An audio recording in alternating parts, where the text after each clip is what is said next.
Yo, what is up, guys?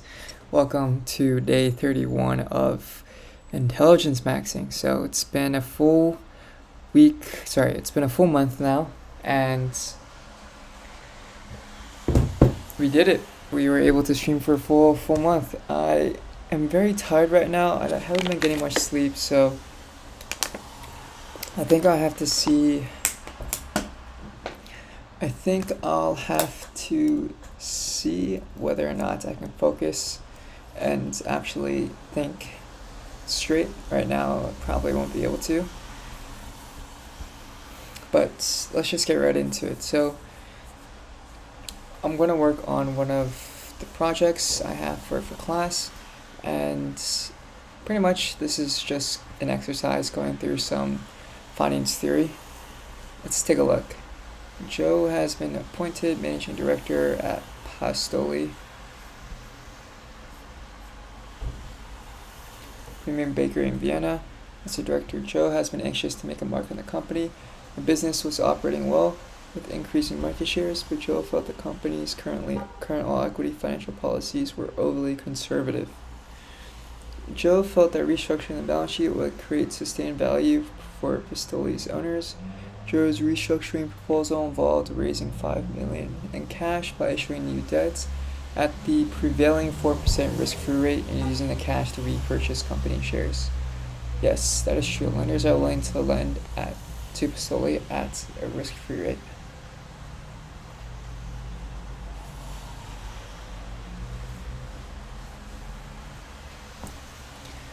Joe is confident that shareholders will be better off.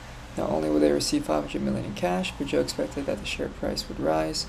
Pastoli maintained a dividend policy of returning all company profits to equity holders as dividends, although total dividends would decline under the new plan. Miller anticipated that the reduction in number of shares would allow for a net increase in dividends. Okay.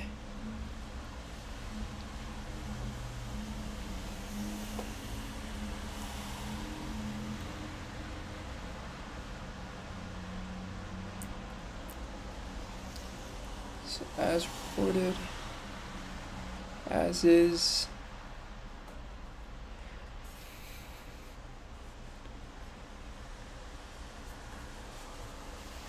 based on the firm's current no debt policy, Joe appreciated that because equity holders bore the business risk, they deserve a 4% risk premium. Nonetheless, for a simple comparison of the 8% cost of equity with a 4% cost of debt, equity appeared to be an expensive source of funds. To Joe, substituting debt for equity seemed to be a superior financial policy as debt looked much cheaper. Joe thought likewise.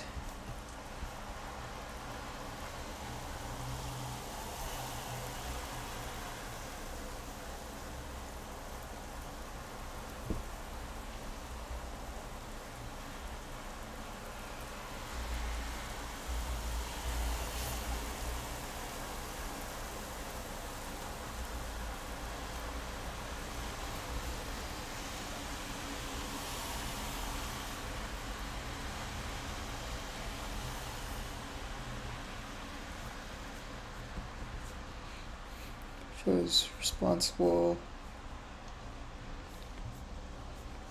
Joe thought, like other business inputs, the company should aggressively source quality materials and labor at lowest available costs. Shouldn't Pastoli do the same for his capital? However, his uncle, a retired CFO, David, was highly skeptical of Joe's proposal. He claims that with the 500 million share repurchase proposal, Pastoli's debt-to-equity ratio must climb to 0.471. Uncle David argued that substituting debt for equity capital shifted more risk to equity holders, so they required high returns. He countered that Pastoli's beta must increase, which is fair. Okay. For simplicity, assume that all cash flows for valuation are perpetual and that the market is perfectly efficient. This means that the price of any asset or security traded in the market must equal the present value of the cash flows they generate. Additionally, the market price immediately responds to any news, information, and the fundamentals of the firms or assets.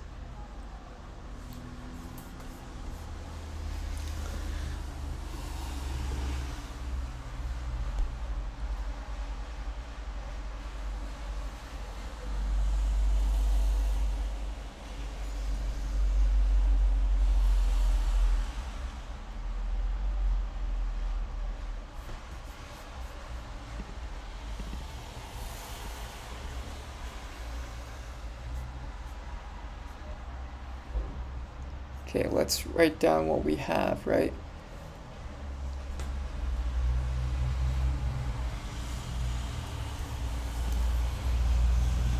Joe.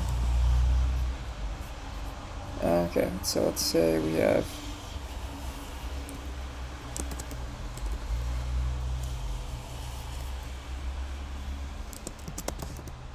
debts issuance, right? It's going to be 500 million.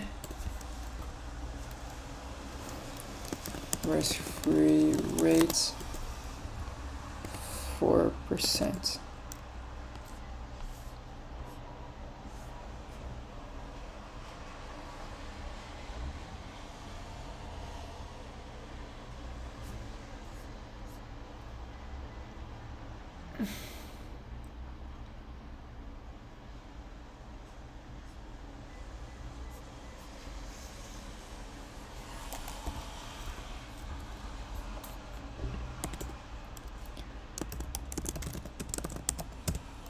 Risk premium, company beta, so this will be 5%.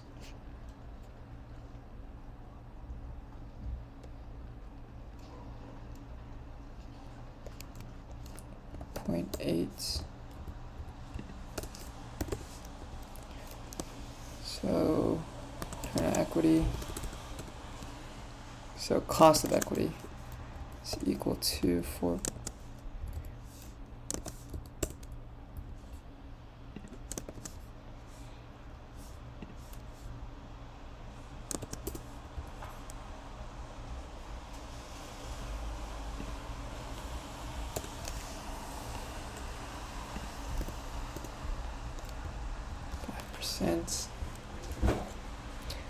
Right, and then we also have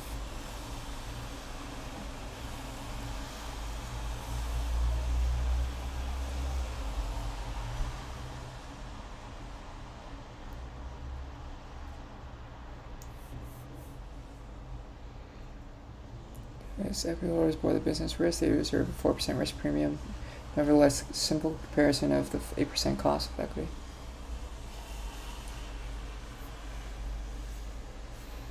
So targets, debt to equity, 0.471.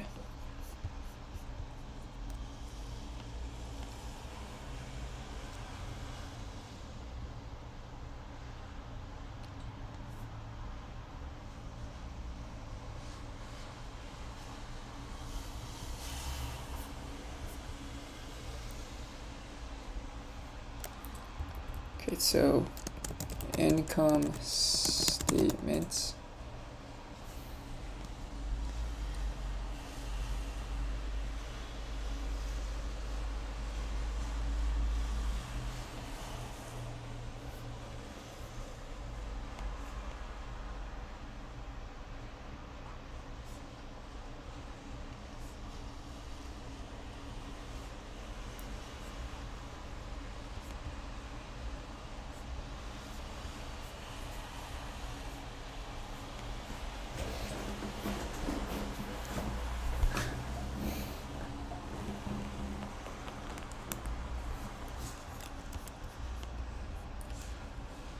So revenue, operating expenses, operating profits, net income. Okay, let's take a look at OBS. I feel like at this point, yeah, my thing froze. So let's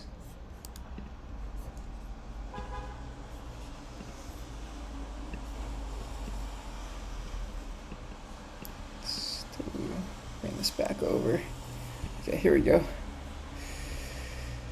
Move to bottom. All right. So we have net income statements. There we go. 1,500. 1,375. So 500 million.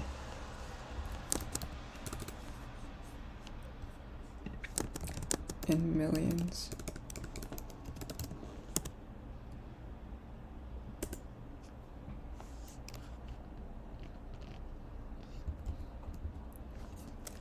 operating profit 125, which is 25 million, and then I think shares outstanding is probably 82 million, 62, 62.5. Right, so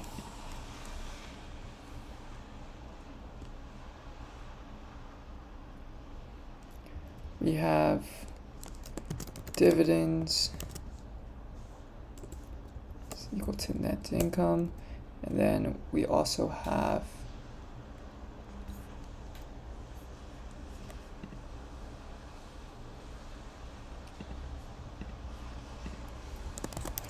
WACC, no tax.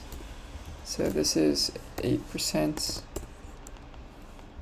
which is equal to, oh wait, we don't know.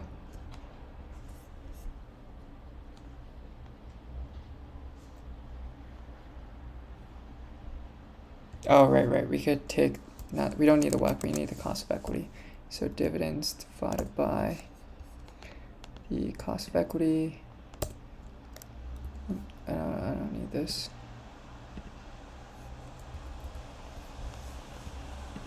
Yeah, there we go.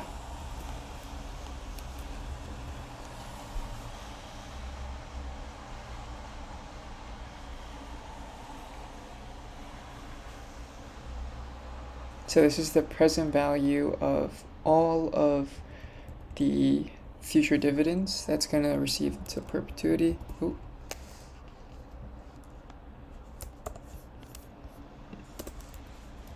Market value, so PV. So this is equal to dividends divided by cost of equity. And we have market value per share, which is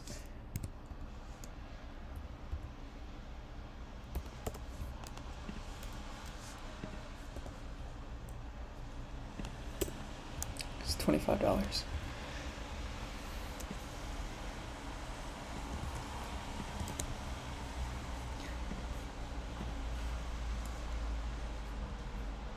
Yeah, actually, I think I might just do this. I might move everything here.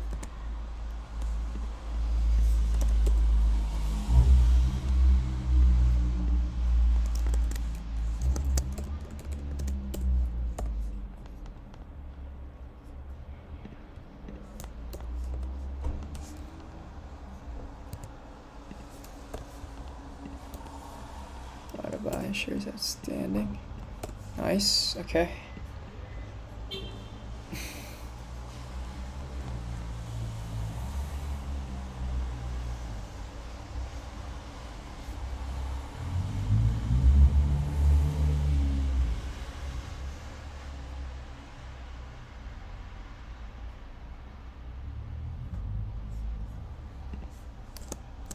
This is before restructuring.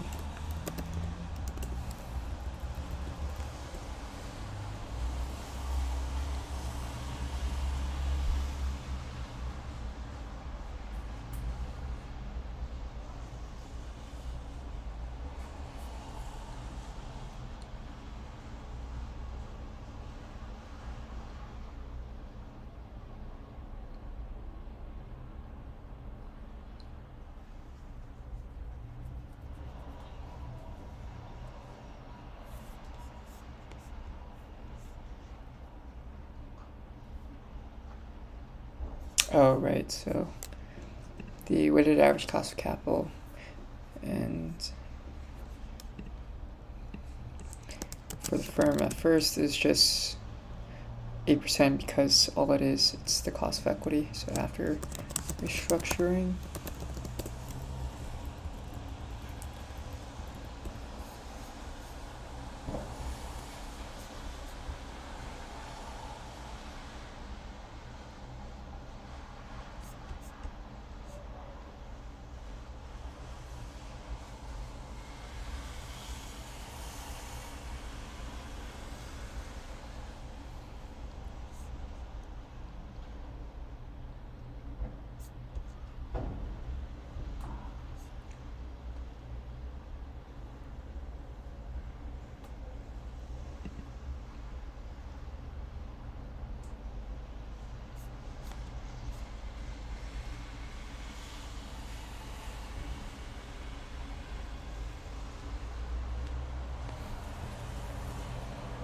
Yeah,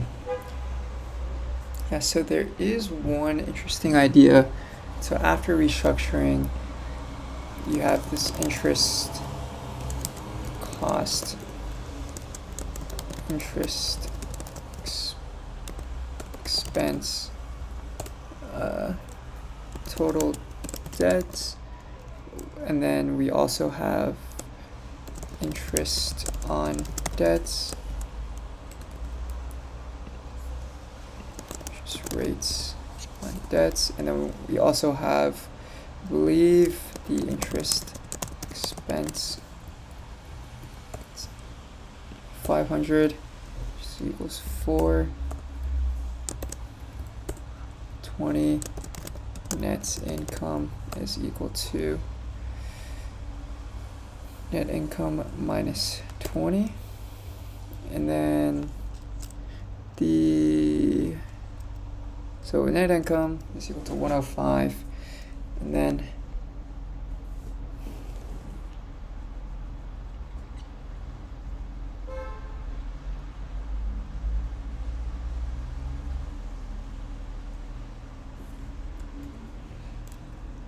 once we have net income, our dividends is just equal to the exact same.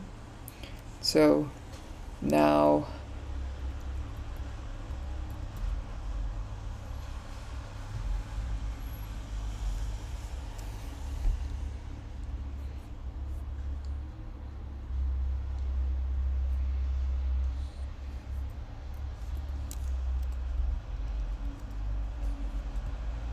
so this is our cash flows to debt holders. This will be cash flows to equity holders.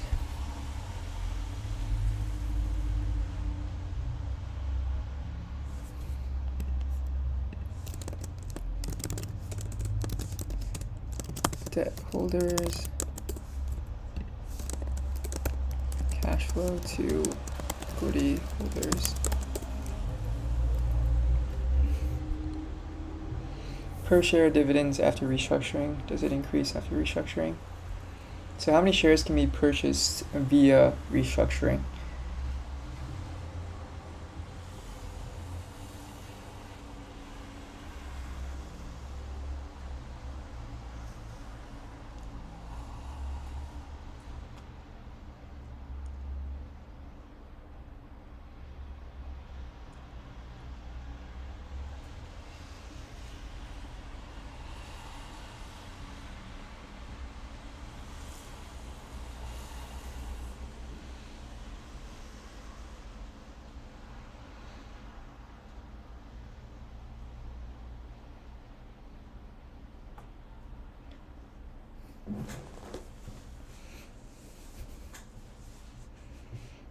So how many shares can be purchased via restructuring? What are the per share dividends after restructuring?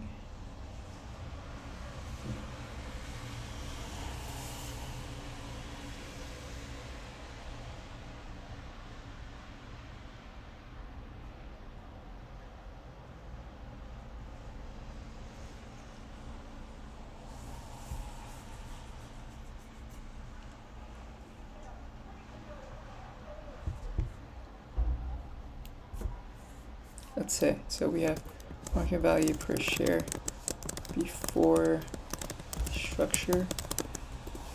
So this is equal to 25, right? And then we have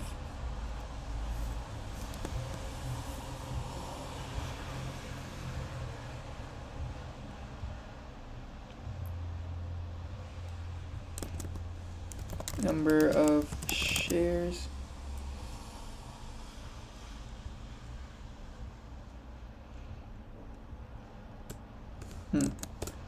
Oops.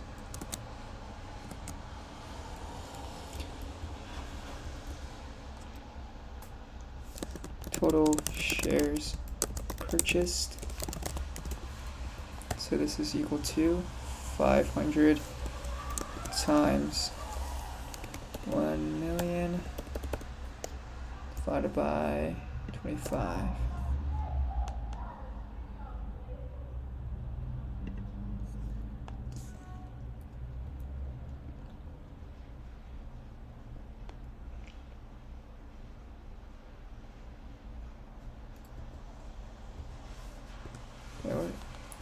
divided by 20. Okay. And then shares outstanding.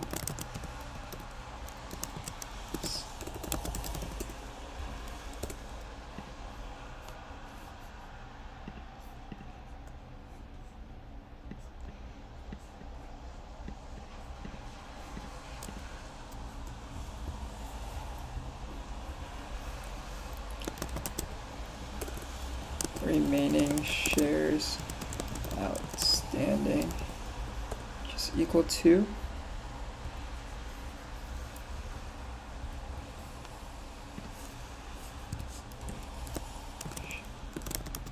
shares outstanding again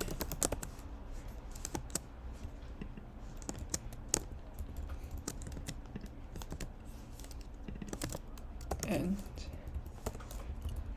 minus, which is equal to 62.5, and shares outstanding is equal to market value of shares outstanding minus total shares purchased. We have market value per share after restructure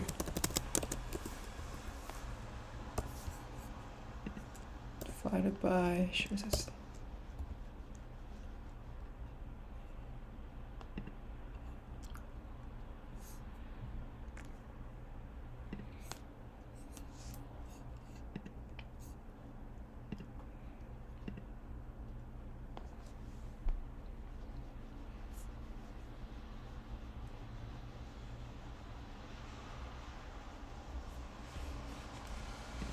Oh, not dividends per share before restructure.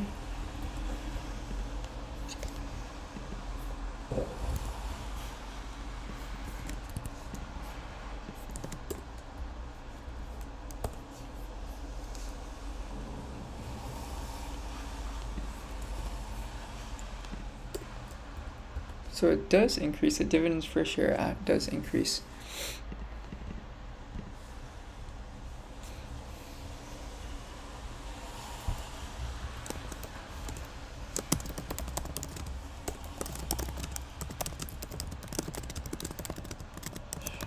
Sharing.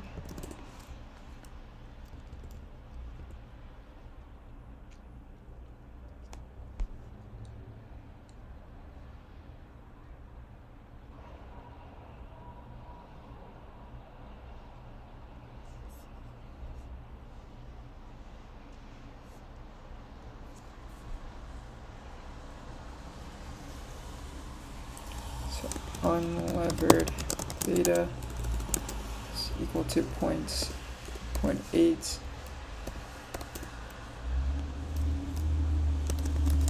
Levered beta. What do we need to get to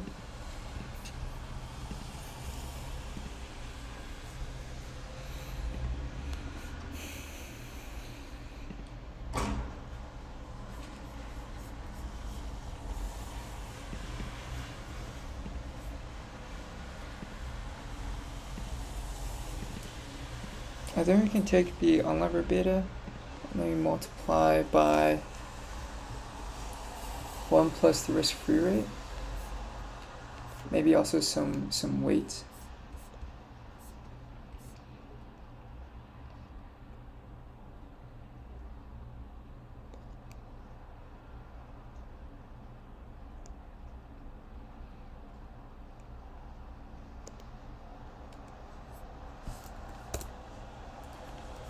Okay.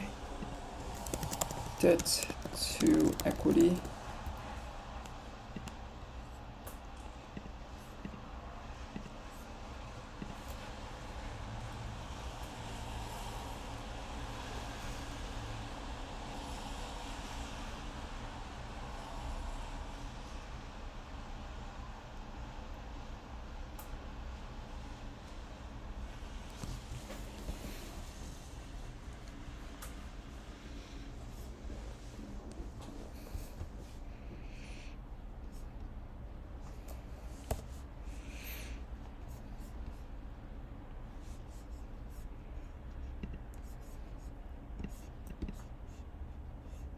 Oops.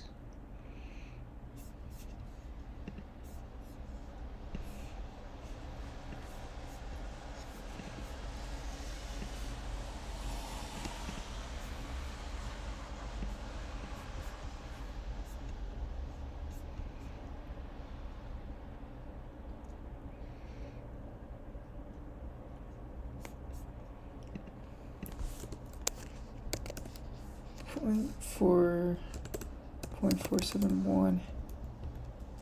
So levered beta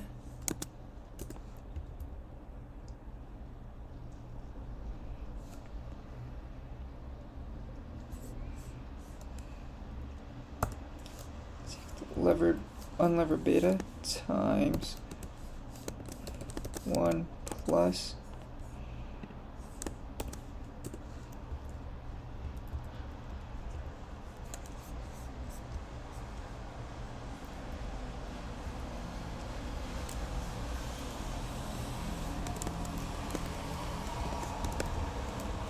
times 1 plus d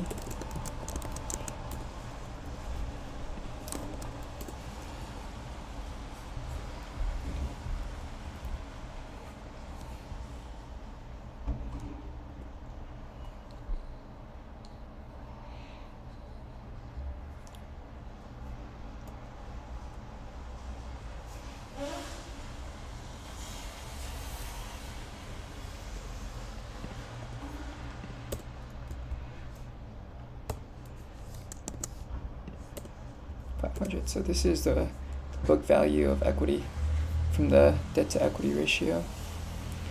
Is that right? Guess we'll have to find out. So risk-free rates, market risk premium.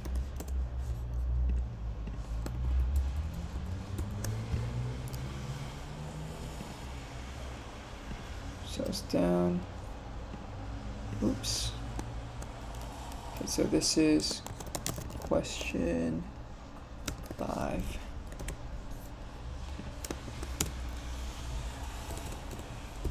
Okay. Market risk premium. So risk-free rate is 4%. 5%. Cost of equity is equal to whatever beta times our market risk premium plus risk-free rate. So we get 9.8%, which is a bit higher than the cost of equity before. Okay.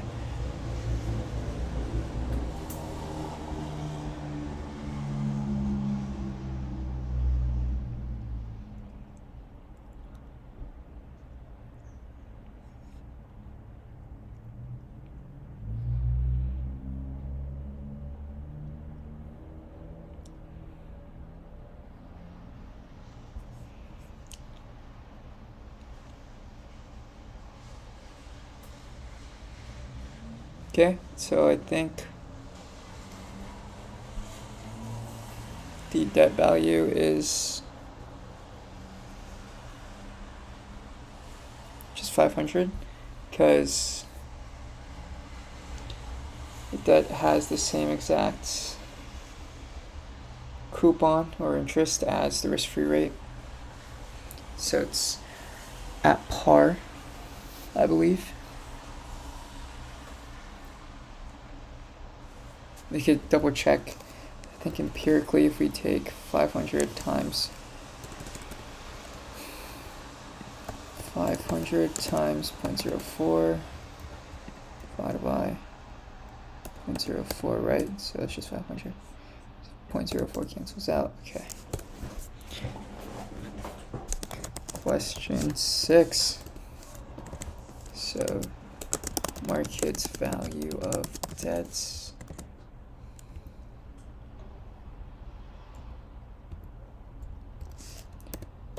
500.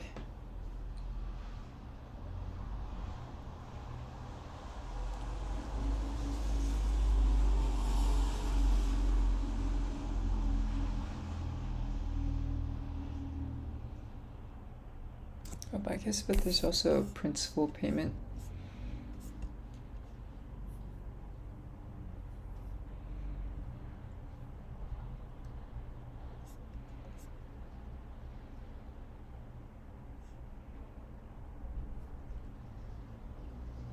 Okay, so it also assumes that the cash flows are perpetual, so I'm assuming they maybe never pay back the principal, but they just borrow this much, 500 million, and they pay 4% every year. Okay, so with that being said, believe market value of equity. So this should be maybe divided by dividends divided by the cost of equity. Yeah, okay, so it's very close, very, very close. That's equity.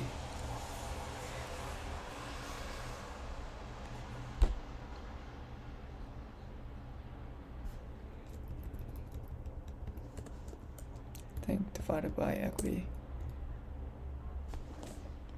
Okay, yeah, it's very close. All right.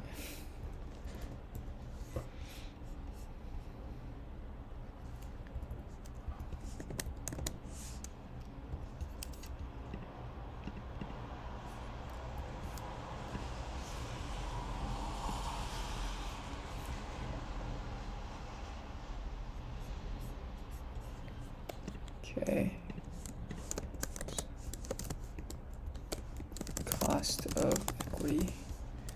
Question 5. Question 7. Okay. So WACC before restructuring.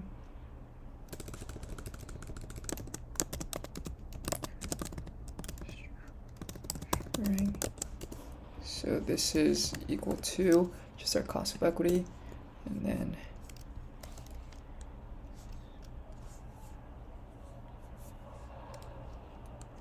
so debt weight,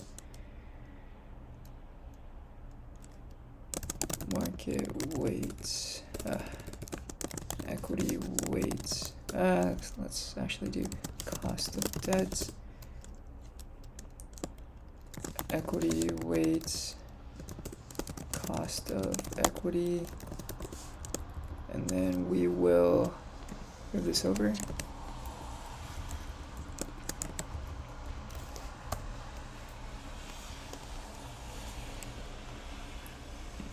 So we add divided by plus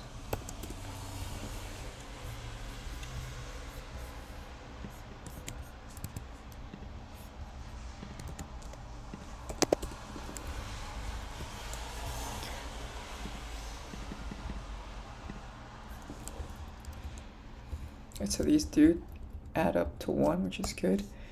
Cost of debt is going to be equal to our risk-free rates.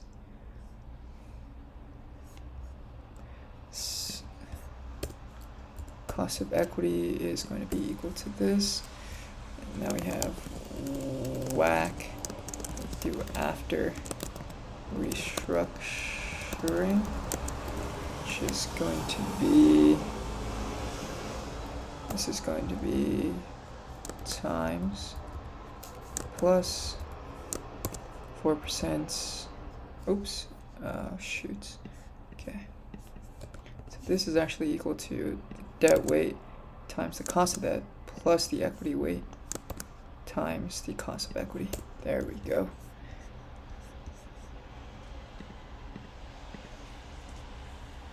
So it turns out they are the exact same.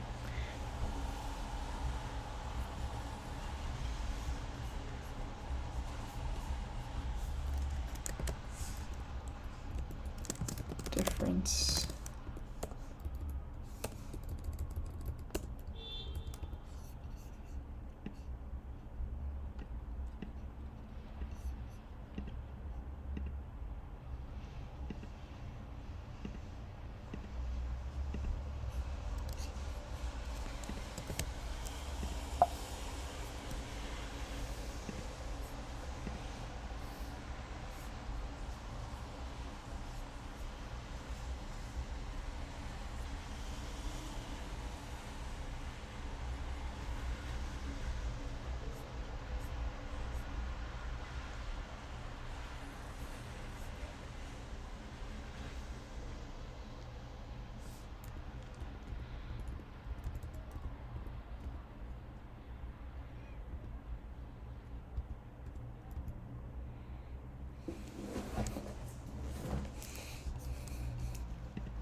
Question 8. So there's 20% corporate tax rate.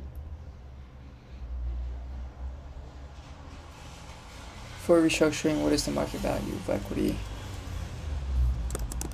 Market value of equity, it's just should be the same.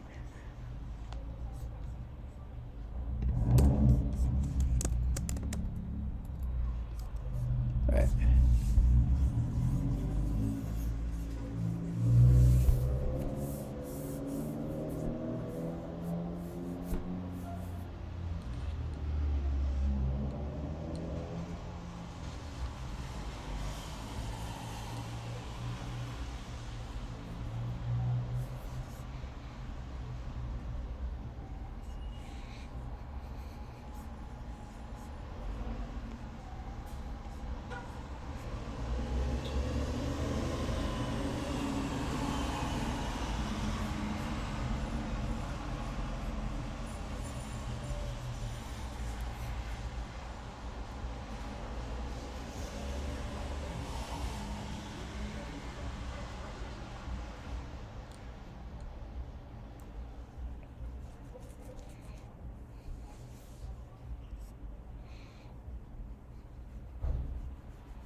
Okay, stock prices, outstanding shares, and book value, book debt.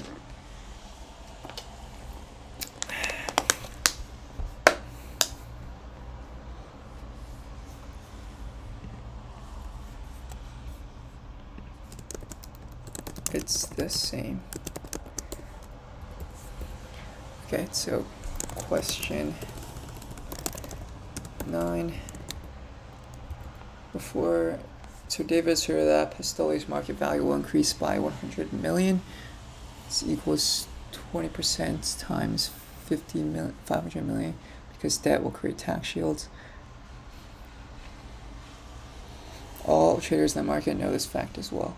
Suppose that Pistoli's publicly announced today they were issued from it.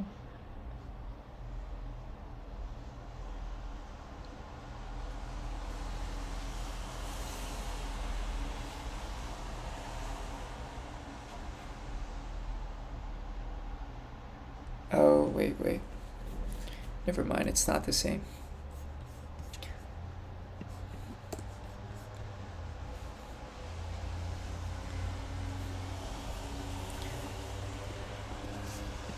So it's operating profits.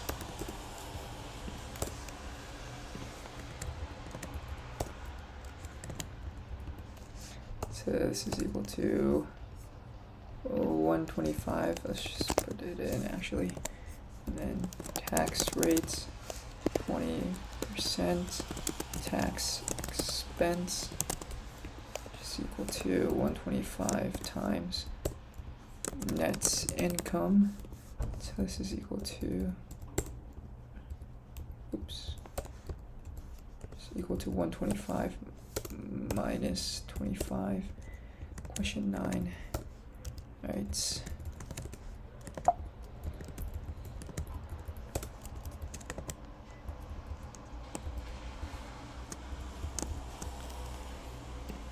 Okay, so we have that net income, and then now what do we need to do? We just need to market value of equity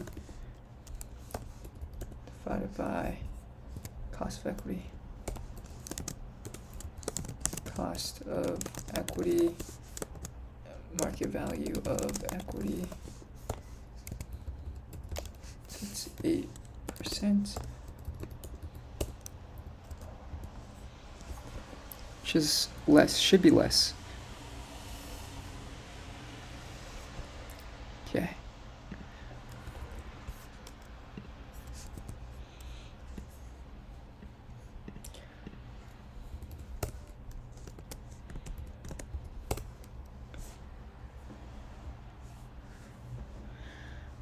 The research firm in a month following Joe's proposal.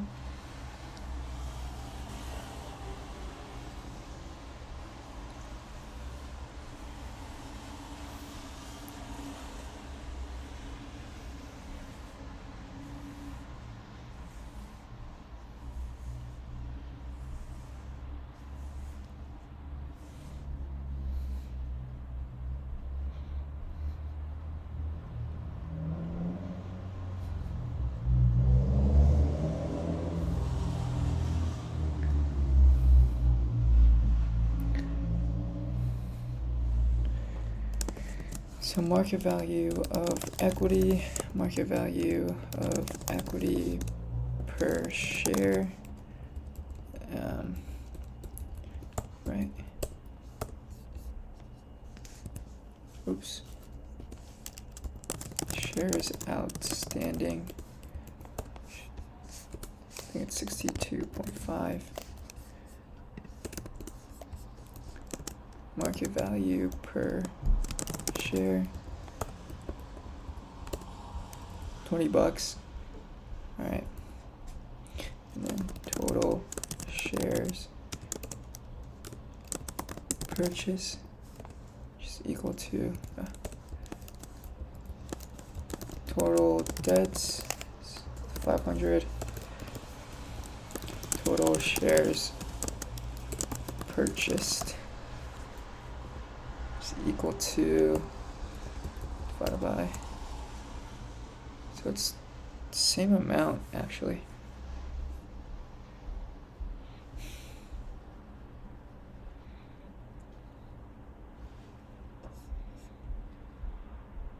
Oh, a little bit higher.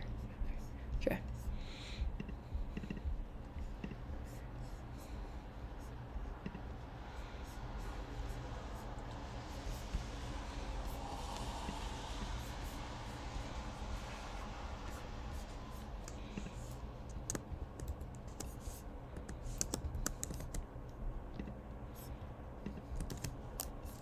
It's gonna do that, and then just deletes. All right.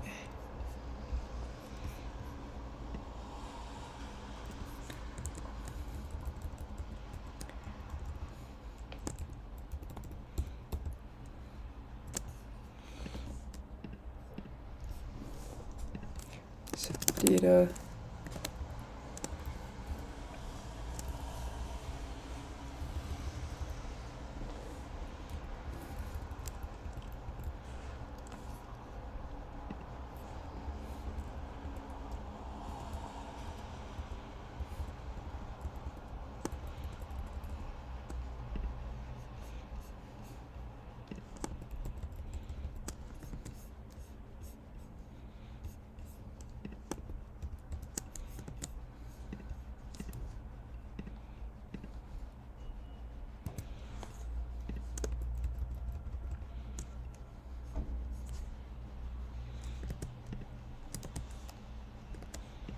Okay, I'll just leave it like this for now. All right.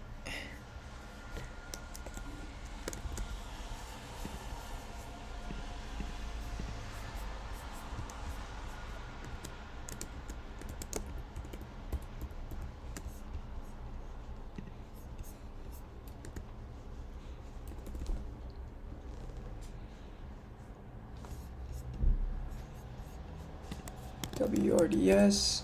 So I think the next step I have to do is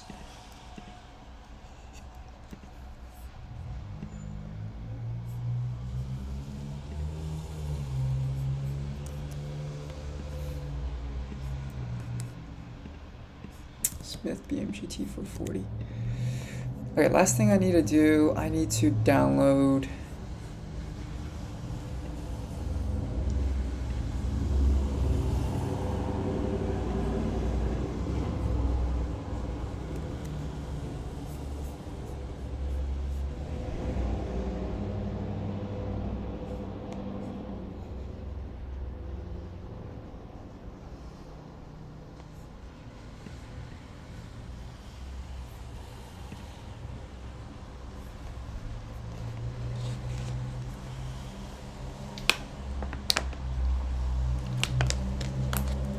CompuStat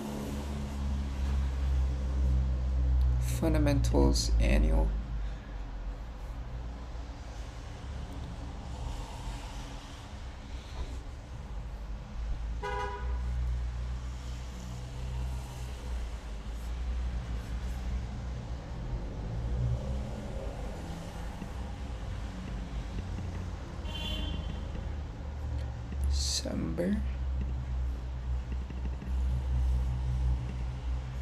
December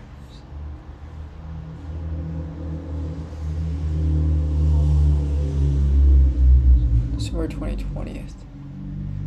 Okay. So Cedar Fair. Oh, it's a ticker symbol of fun.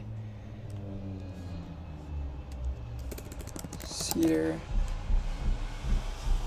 Fair Limited Partners. And we also have, I believe it's called, Six Flags.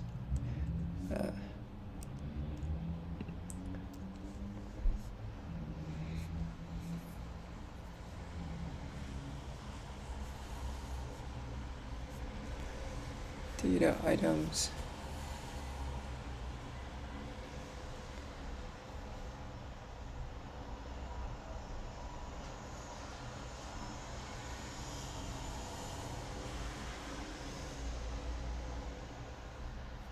Port unlevered betas.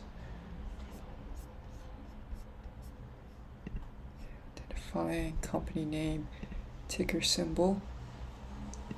Identifying information. Company descriptor. Oh, balance sheets. Standing shares, so book debts.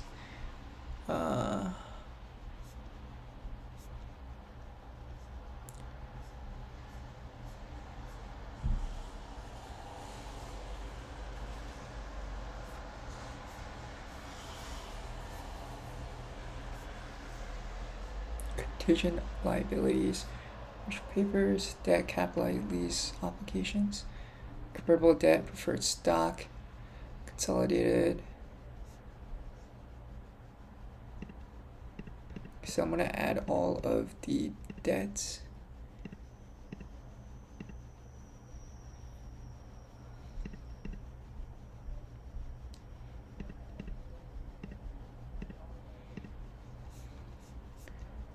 So anything debt related, we shall see.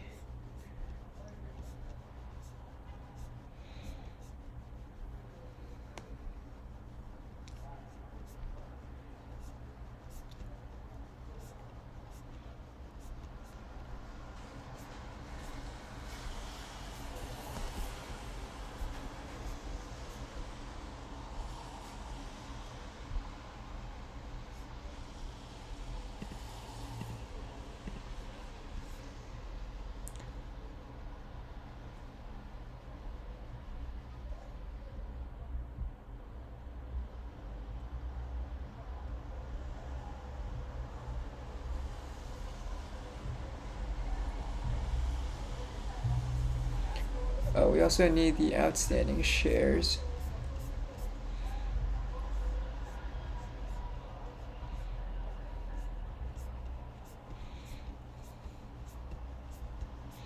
Which I feel like would be in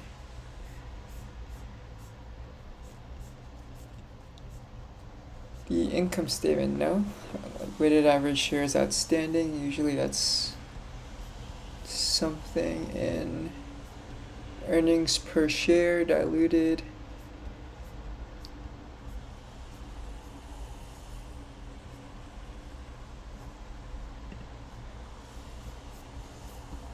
Oh, common shares outstanding.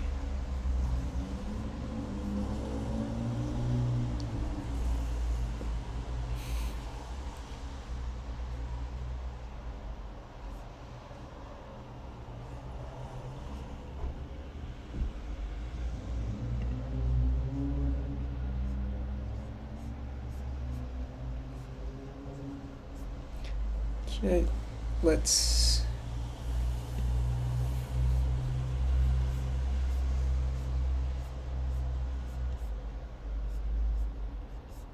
alright, I think that's all we need. Let's try to submit this query.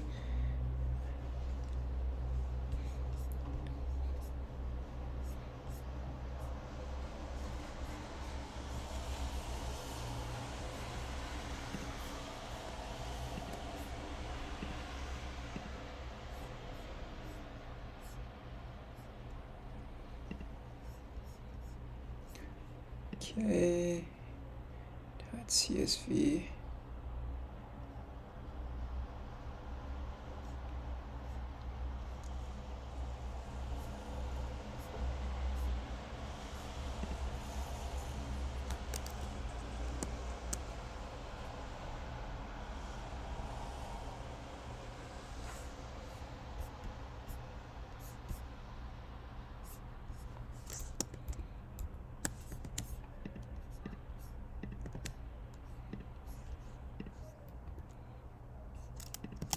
dates.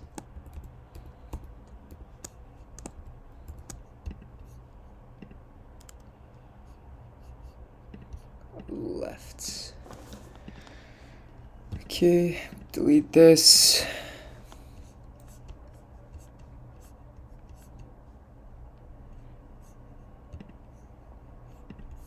Yeah, I have to see what all of these actually mean, right?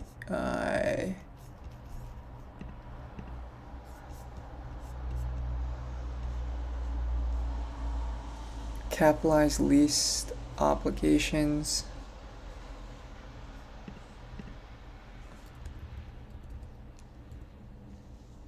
What's CSHO?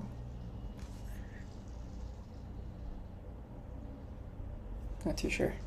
Okay, maybe it'll say.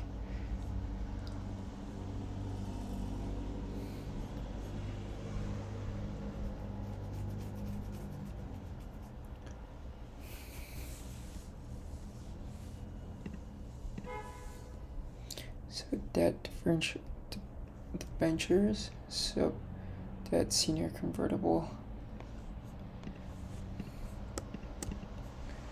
Okay, DCS, consolidated subsidiary convertible preferred stock. There's none. Debt capitalized lease obligations. Debt due in year 1. DFS, financial subsidiary. DLC.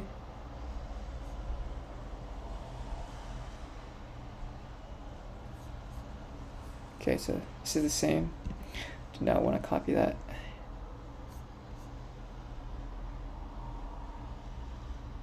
DTLO, other long-term debts.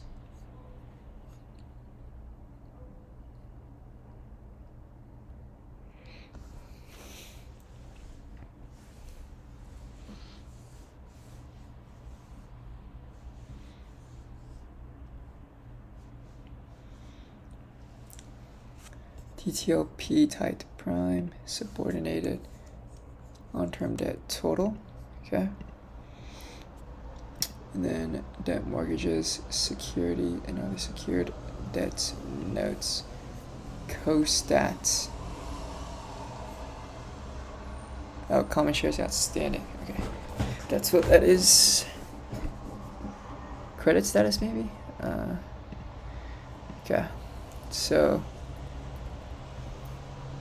DT long-term debts. Wait.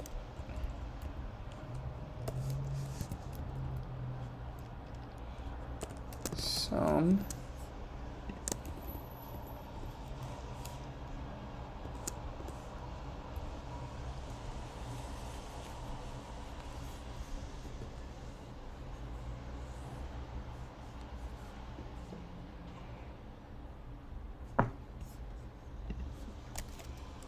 Cedar Fair balance sheets.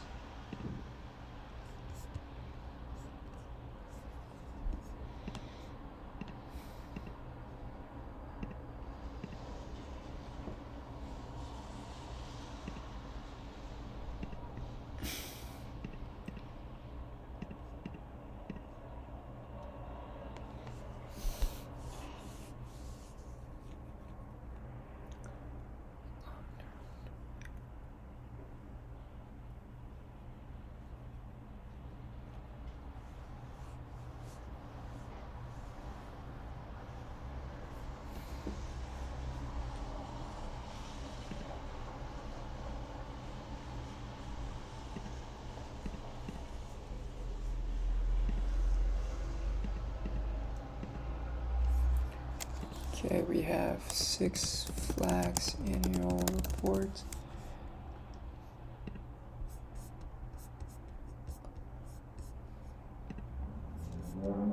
CC filings.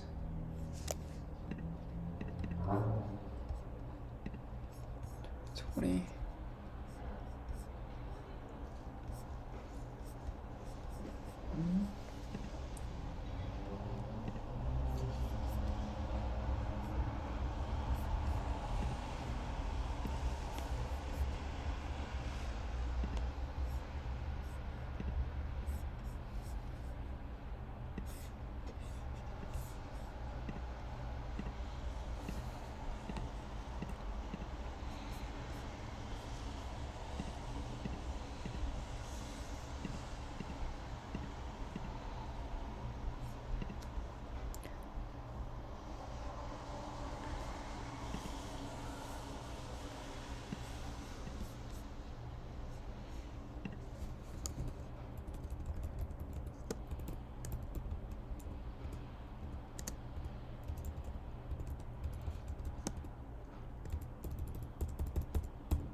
Okay, so let me just delete this. Actually, I'm not going to use WRDS because then I'm going to have to spend some time understanding what the units are and also figuring out what the actual numbers mean. So I'm just going to use the as reported statements, and then go from there. So, oops.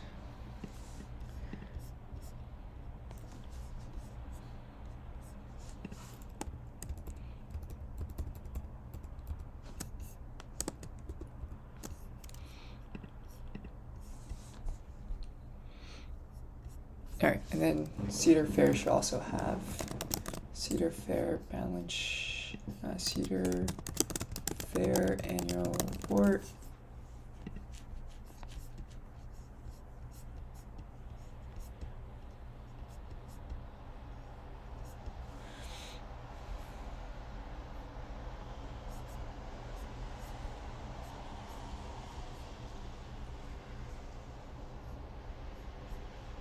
CC filings. So all farm types annual filings in 2021, I think, maybe. Alright, we want to unzip this. Okay, let's see.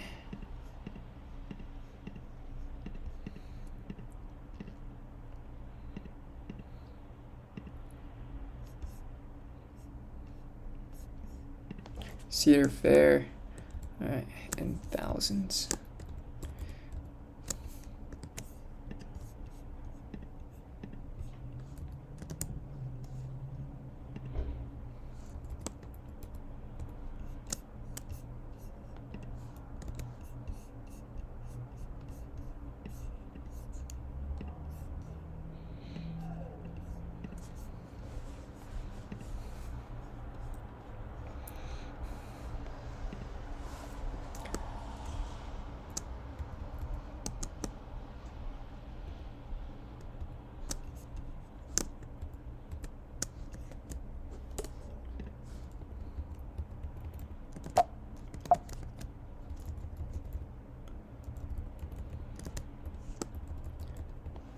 Okay, so December 30th,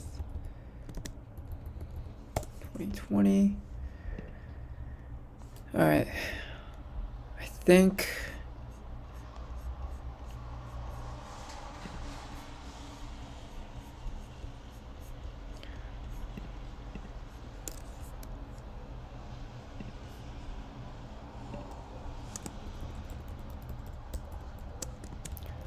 just copy this.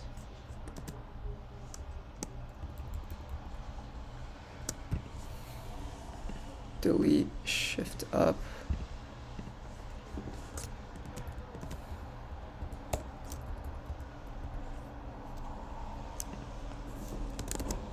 As reported. And then we have as reported. Okay. So we have total debts.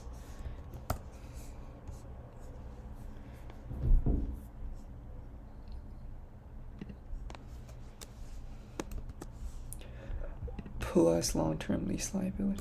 We don't have to add that. So is there a current portion of long-term debts? So no, there is not. Short-term. Okay.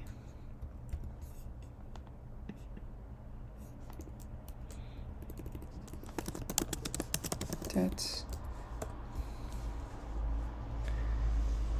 Lease liability, long-term debts. Oh, is there no long-term debt for? Okay, wow. I'm actually very surprised. There is none for Cedar Fair.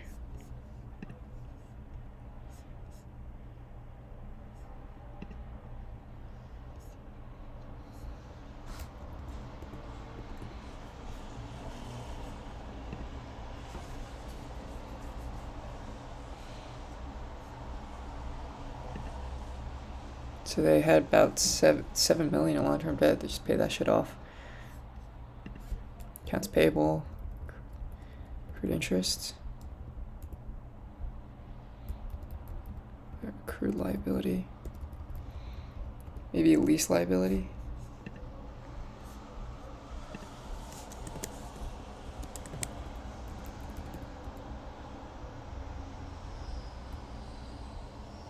Term debts, that's what it is.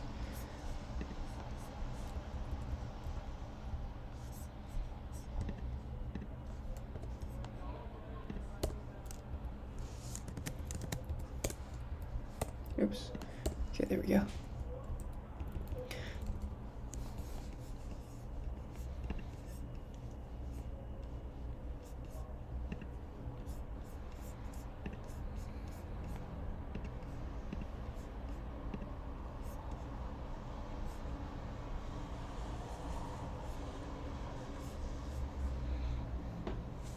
Weighted average limited partner units outstanding.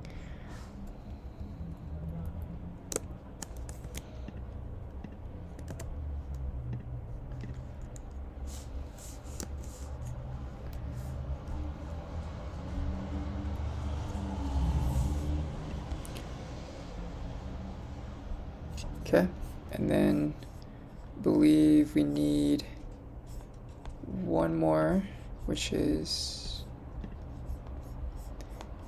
all right, the income statement. Wait, what's balance sheet? Balance sheet 2. Okay.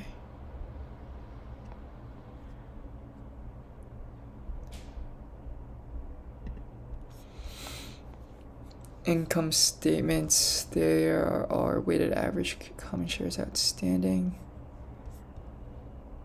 Okay, so there's the same amount of basic and diluted. So, oh.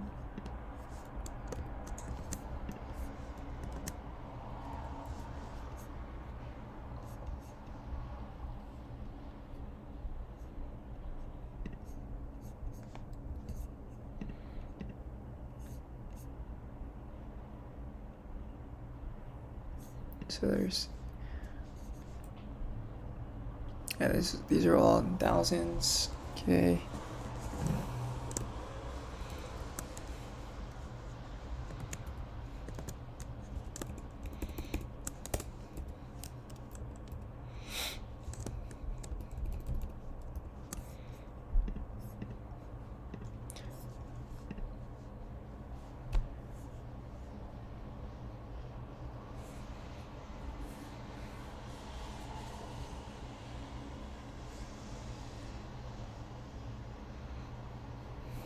Alright, so this is, we want to get the returns of these two companies. So this is where I think we could actually get WRDS data. That actually might be helpful. Show.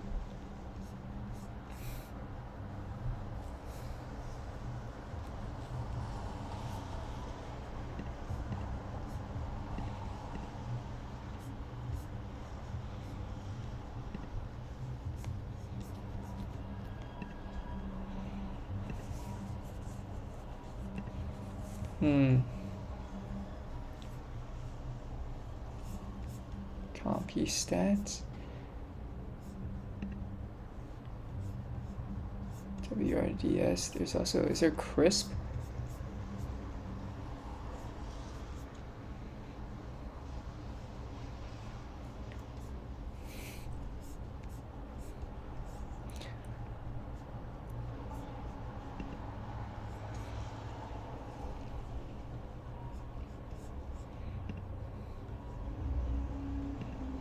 Monthly stock file. Okay, so from January 1st, 2015 to December 20th, December 2020th. So we want Cedar Fair, and then we also want Six Flags. So I think it's just 6. So company name, ticker, and SIC code, primary exchange, price alternative.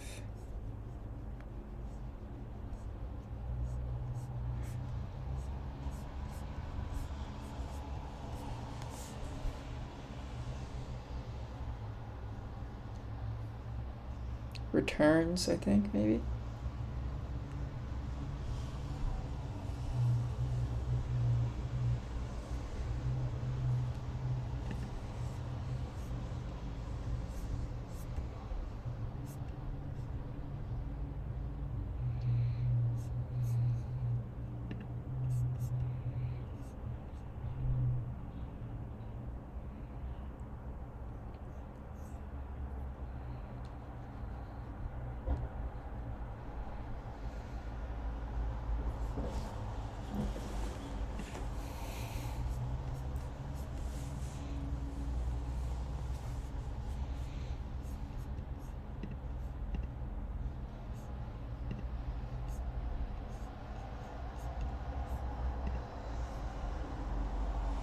Surprised the returns is, oh, yes. It is on there, alright. Huh, I wonder...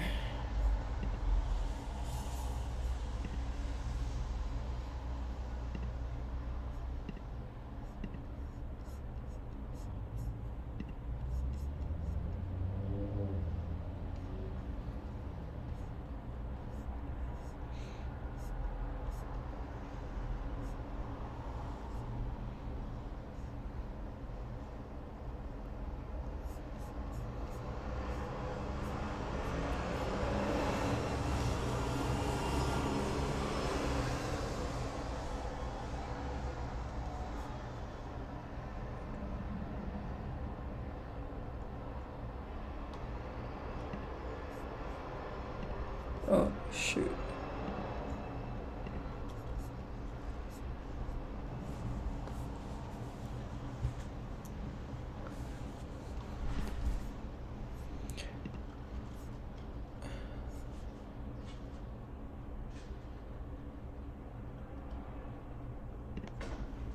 So this is the monthly returns, nice.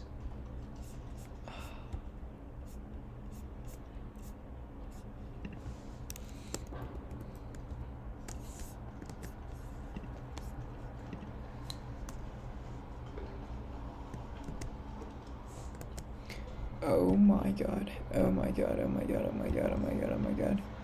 Okay.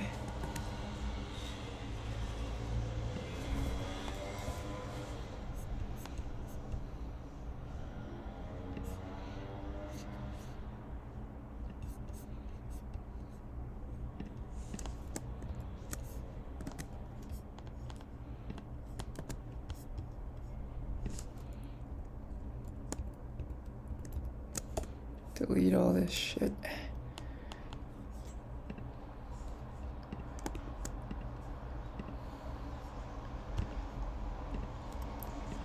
Cedar.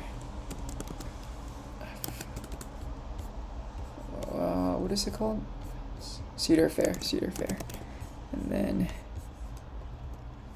6 flags.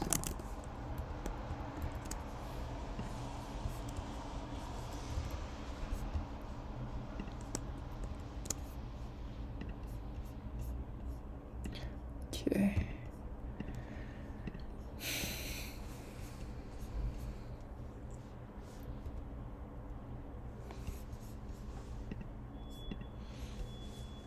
So we need to estimate the betas of 2 comparables.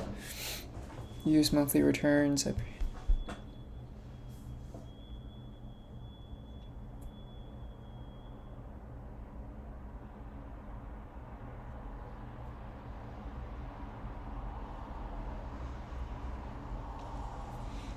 Okay, so we want to run the regression on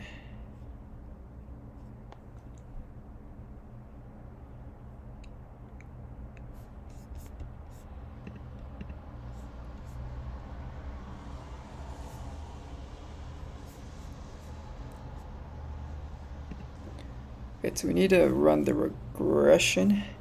So to estimate the betas, we could do data data analysis, regression, and then input y range. So this is our dependence variable, which is going to be the returns on Cedar Fair.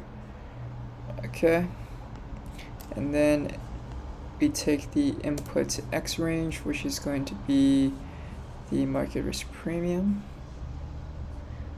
Okay.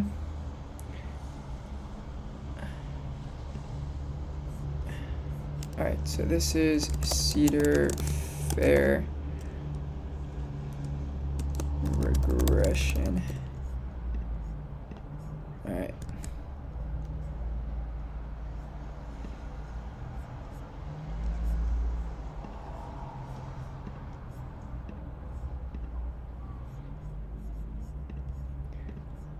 So let's see then. We have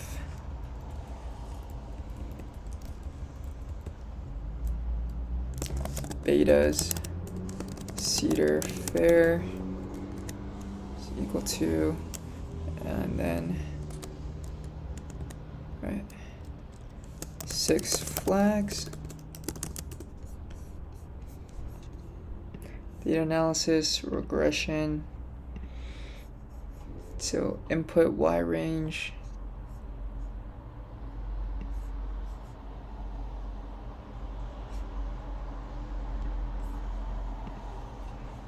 Okay, that's good.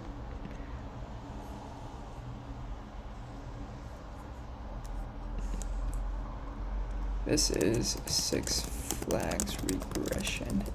Alright, so there is a really high beta here too.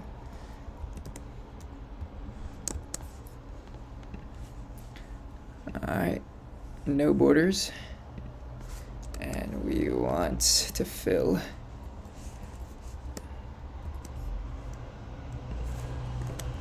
okay.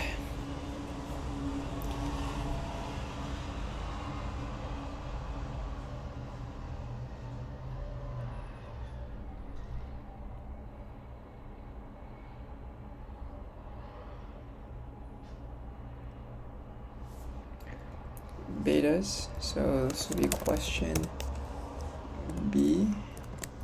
Oops.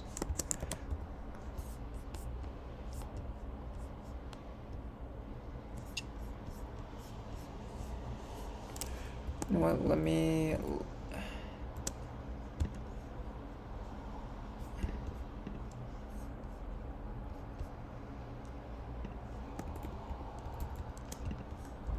insert above, shift cells down. Okay, so we have total debts, Cedar Fair. I think what we can also do then is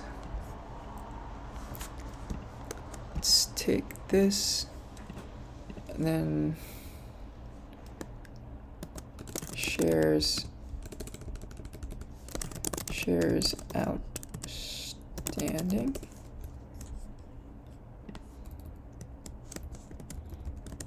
Okay.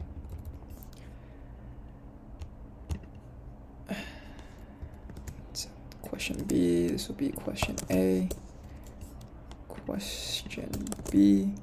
Alright, so total debts, this is gonna be, I believe this is 6 flags, okay.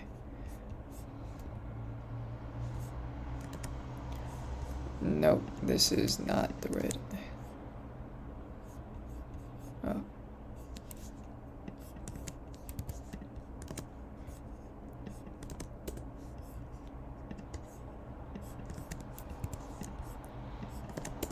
There we go.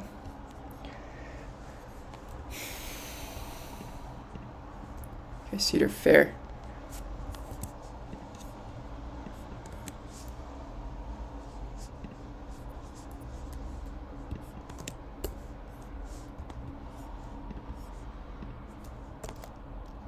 Okay, 47. All right.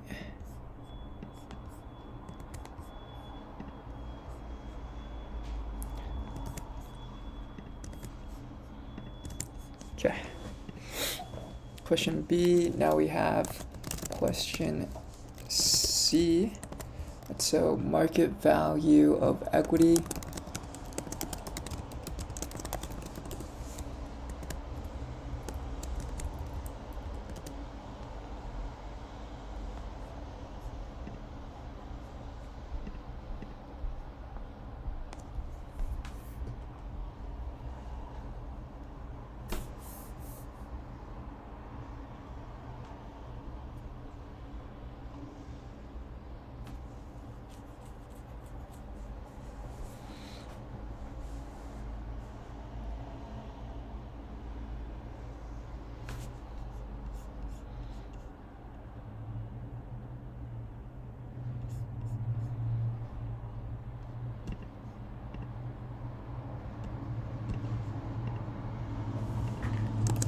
price per share. So this is on 12/31/2020.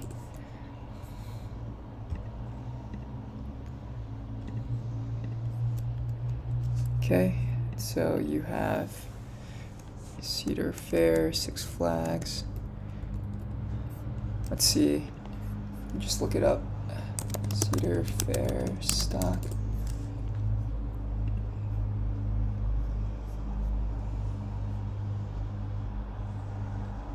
$39.34. Okay. 39.34.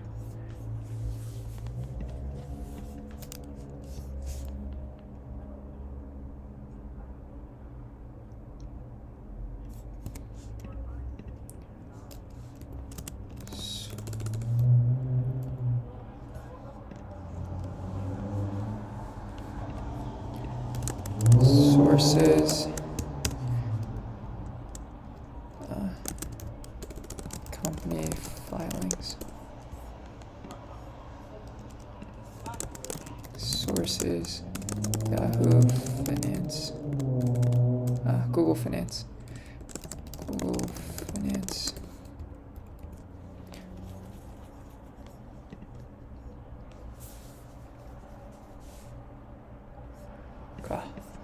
So Six Flags stock.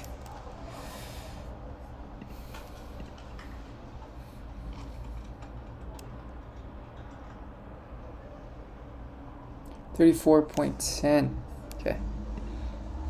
34.10. So market value of equity then is going to be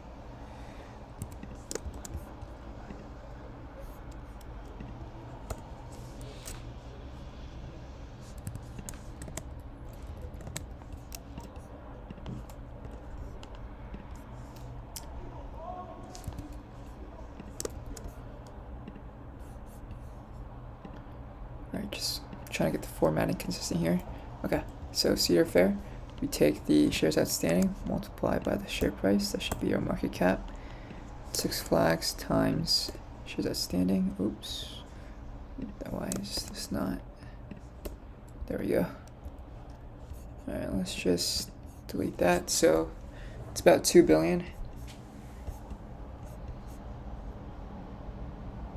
Alright, makes sense.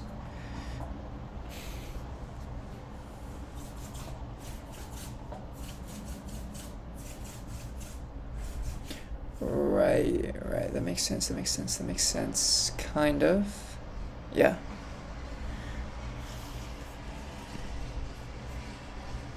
Because right now, Six Flags is trading at our cap of about 2 billion, and its price is 24.6, so I think Cedar Fair, 39.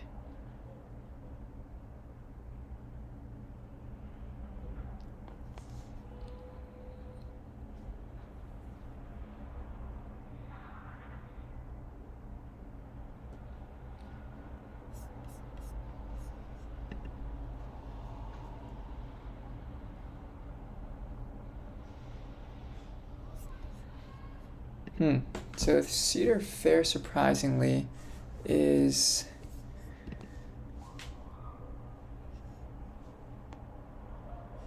has a higher market cap in 2020 than it did in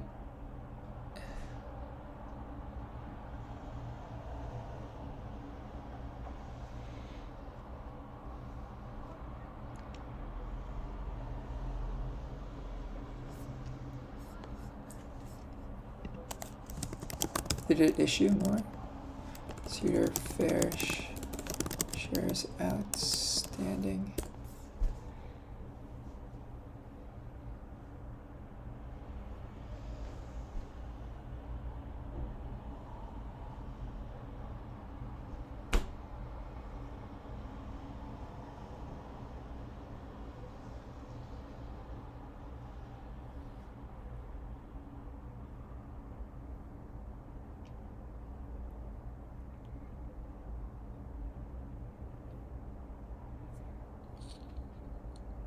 Okay, that makes sense. So as the company has declining number of shares, that means the price per share, for the same amount of price per share, then the actual market cap decreases. Okay, that makes sense. Because this number gets smaller and this is just the product between the two. Okay. That makes more sense. Okay, and then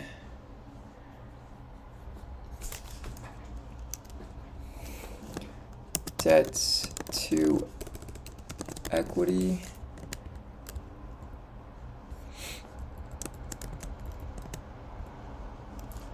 Which is equal to divided by, oh, nope. Divided by, right, so this should be debt divided by the equity, okay.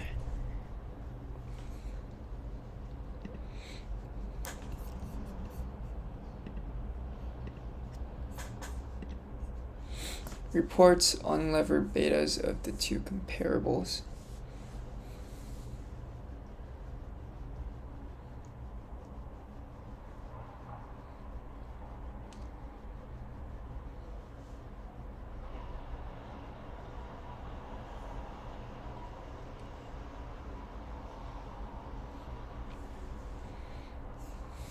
How long have I been doing this for, by the way? It's been an hour and a half? Okay. Yeah.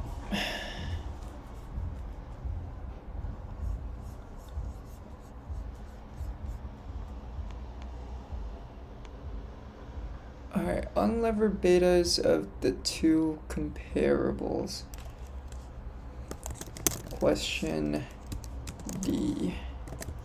Alright, so levered betas is equal to, alright,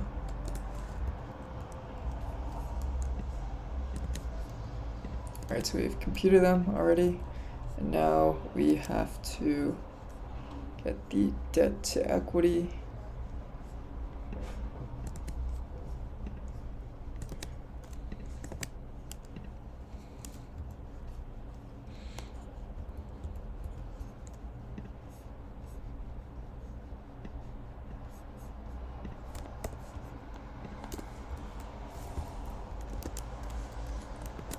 Okay. And I believe what we do then is we divide the beta, the levered beta, by 1 plus the debt to equity ratio. It could be wrong. Let's double check.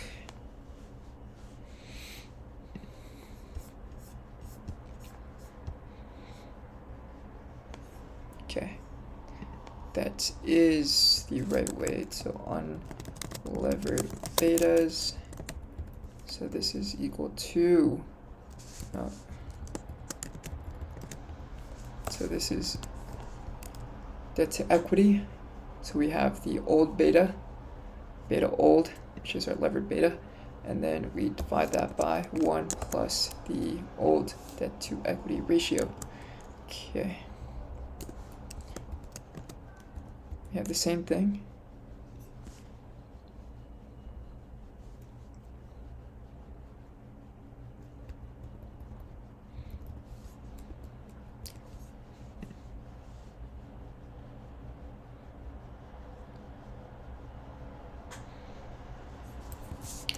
Alright. This is what happens when we unlever them.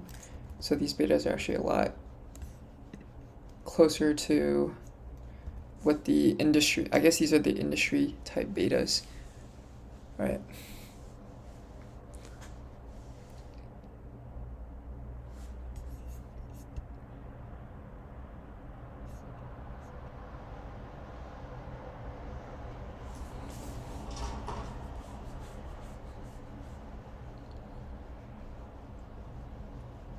Although we could argue these are the same. These are the industry betas for kind of the theme park, but maybe we could just take the average of that, and that'll give us.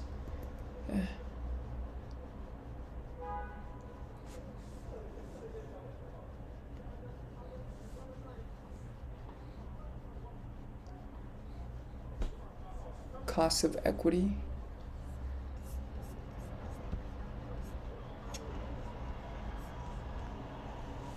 So question B, question E actually. Okay. So average beta industry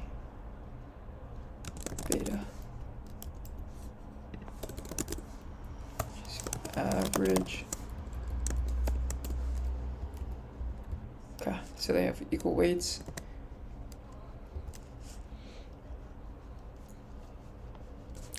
And now we say there is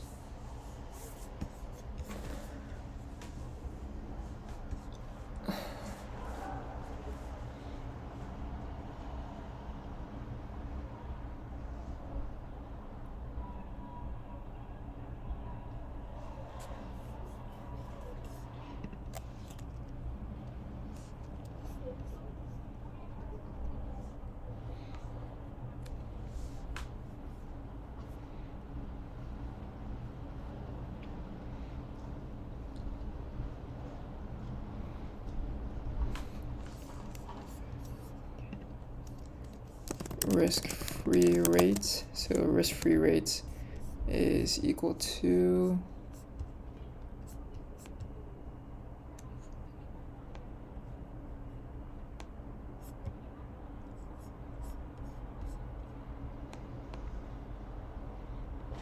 risk-free rates, what is it?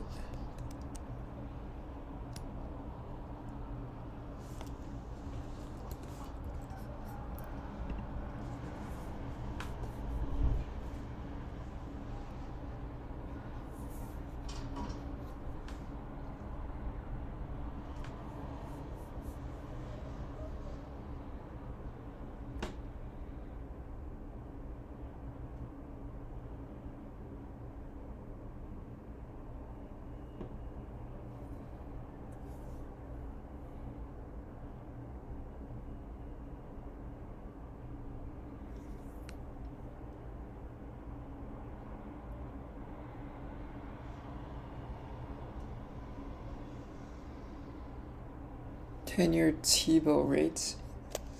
Okay, so T-bill rates December 2020.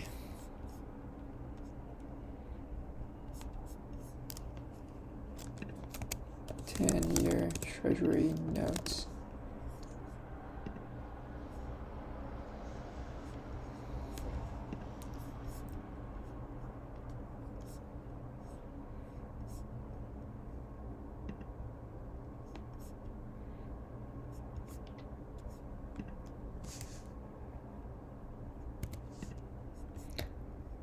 $20.20 apply 10-year.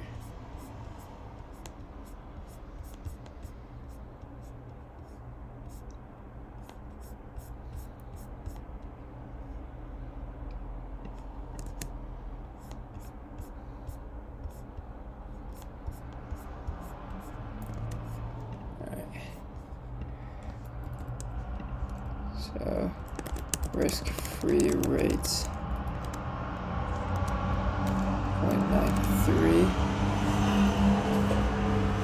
Okay.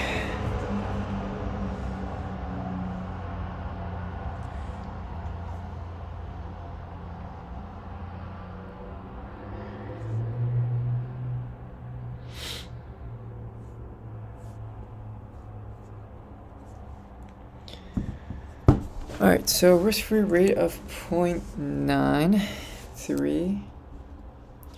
So think source Treasury. I guess US Treasury. I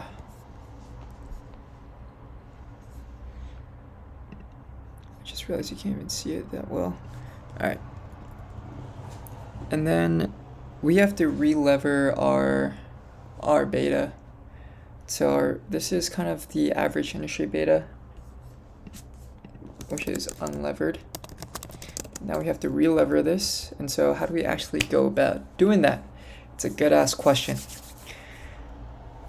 We need to multiply this by the debt to equity ratio. We're given the leverage ratio. So leverage ratio of Disney is equal to, I think it's equal to 35%. Okay. Debt to equity ratio.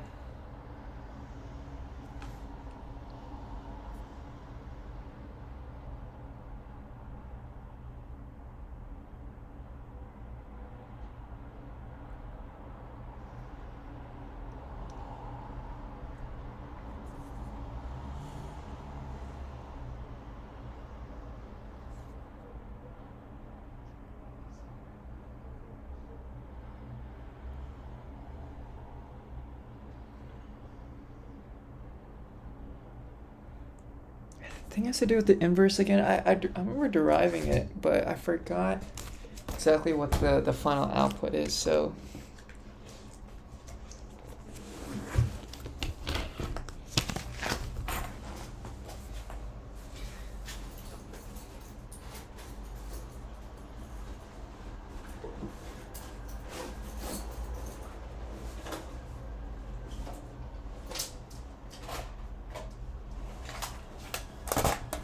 yeah, I'm gonna try deriving this thing again. All right, we have leverage ratio is equal to D over D plus E, 0.35. We have D is equal to 0.35 times D plus E.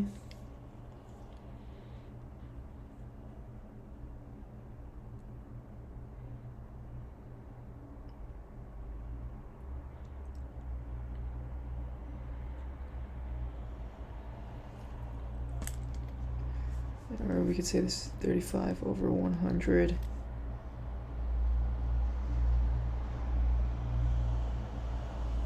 So debt is equal to D is equal to 35. E is equal to 65.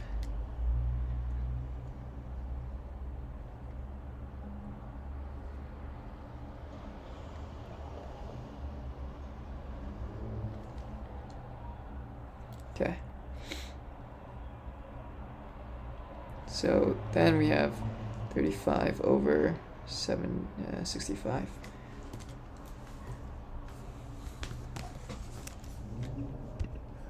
Oh, okay.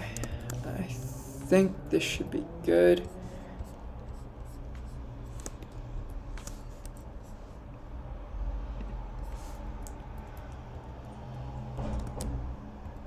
So I need to move this over. Leverage ratio. Alright. And then we have debts. Then equity. Inserts. And then we have debts to equity, which really is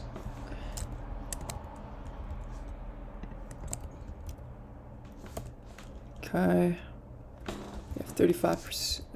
Man. 35. No, not percent wise.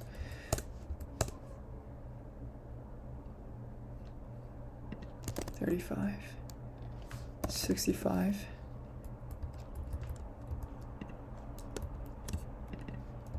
and divided by. Okay.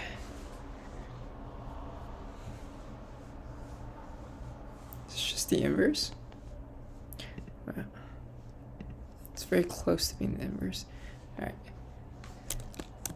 Average industry beta. Oh. Okay. So levered beta. So this is equal to the average industry beta times 1 plus the debts and equity ratio.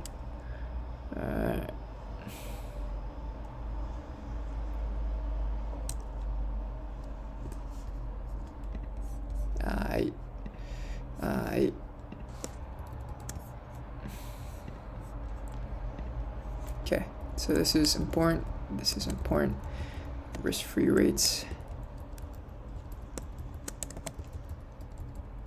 Okay.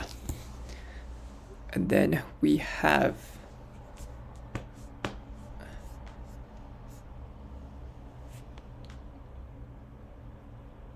the expected return on the market. I'll call it market risk premium, which is equal to, voila. Really, it's just 1 month? 1%, okay.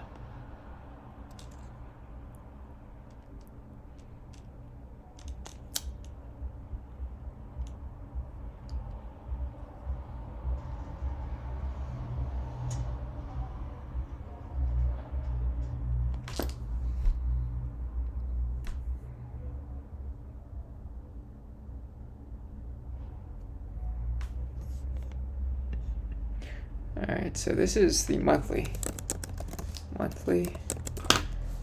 and then we want the yearly. So annual, I'll just multiply by 12 times 12. All right.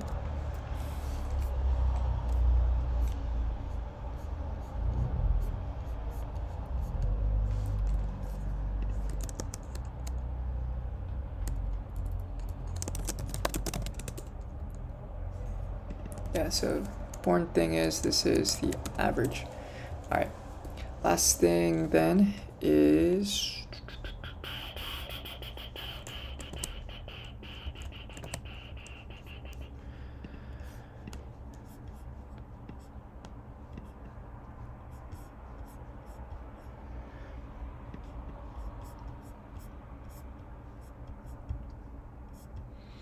okay. So we have the annual market risk premium, the average market risk premium. So our cost of equity is then equal to our market risk premium times levered beta plus the risk-free rates.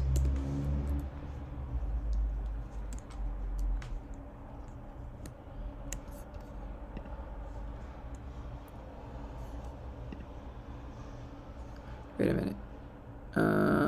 This doesn't sound right. This is 0.0093. There we go. Percent.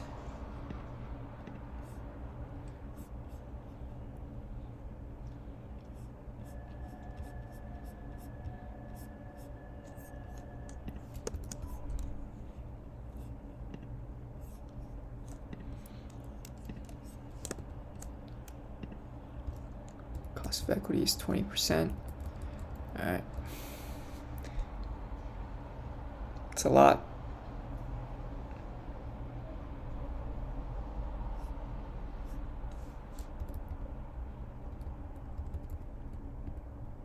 It's the annual market risk premium.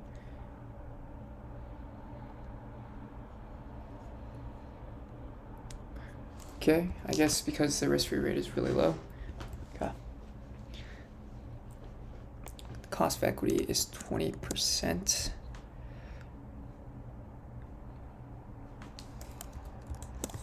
question F. So Disney, cost of debt,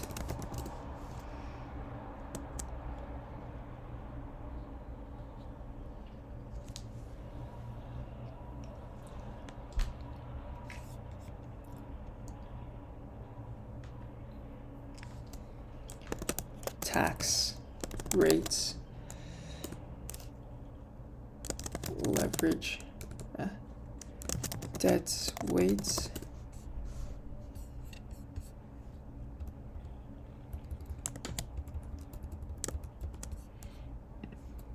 oops. All right, and then we have cost of equity, and then equity weights. Okay. Now we have the final WACC calculation, and this really, cost of debts is 1.5%. Tax rate is going to be 30%, and the leverage ratio, this is 35%. Cost of equity is going to be equal to 20%. Equity rate is equal to 1 minus the debt weight, which is just 65%. Okay. We can just hard code this in. All right. And then WACC. Equity times cost of debt times 1 minus the, oh shoot. Okay. 1 minus the tax rate plus equity weight times equity, which is, voila. Okay, sick. That's it. I think finished with the assignment. It's due next week, so I'm just gonna leave it here. Check my answers tomorrow or another day. Don't really want to work on this anymore.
Yeah, I just gotta send it to my teammates now.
Actually, okay, wait, let me save as. Let me put this in UMD, I think BMGT. Homework 1, BMGT 440. Group. Okay, nice. So aasim2 at termail dot. Okay, I guess this is where I'm gonna end the stream. Yeah, I don't want to get other people involved. I don't want to be involved. All right. So I will see you guys in the next one. I have a few more assignments I gotta do tonight, so I'm probably gonna go for a run now, and then come back, shower, go eat some snacks, and then get back to doing some work. So in the meantime, I'll see ya.